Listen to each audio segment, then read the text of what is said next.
3 security guards have been cleared of the manslaughter of a London man who was being deported to Angola. Jimmy Mubenga collapsed and died after being restrained by the 3 employees of G4S on a flight preparing for takeoff at Heathrow 4 years ago. Ben Ando has been in court and joins us from the Old Bailey now. Ben. A difficult job in difficult circumstances. That's how the 3 G4S custody guards described what they had to do in October 2010, when what should have been a routine deportation turned into a tragic loss of life. A husband, a father of 5 children. Jimmy Mubenga had been in the UK for 16 years when he was ordered to be deported after being convicted of a violent assault. He was taken to Heathrow Airport and put on a British Airways flight to Luanda. At first all was well, but when he started to struggle, the 3 security guards with him handcuffed him and forced his head down to his knees. He was heard to shout, "I can't breathe," and "You're killing me," before going quiet. Half an hour later the alarm was raised, but it was too late. Jimmy Mubenga's heart had stopped and he was dead. The 3 guards, Stuart Trebelnig, Colin Kaler and Terence Hughes, denied manslaughter, claiming they hadn't heard what Mr. Mubenga said. 9 airline seats were brought into court and arranged to show the jury what happened. 6 jurors even sat in the seats with handcuffs on to see how it felt.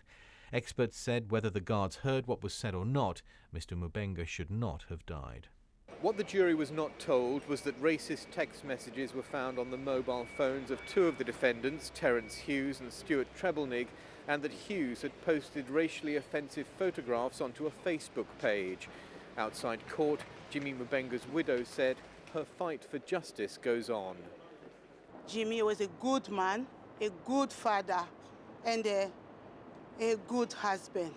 I'll fight and fight to get justice for him.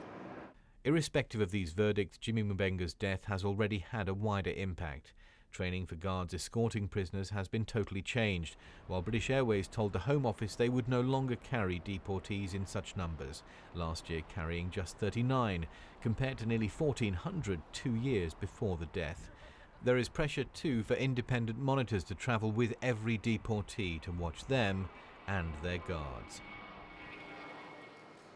So here, 3 guards acquitted of manslaughter. The Crown Prosecution Service says it's not bringing charges of corporate manslaughter against their employers G4S, but last year an inquest jury returned a verdict of unlawful killing. So 4 years on, still the question remains, who or what was responsible for the death of Jimmy Mubenga? Back to you. From the Old Bailey, Ben, thank you. 4 men involved in a plot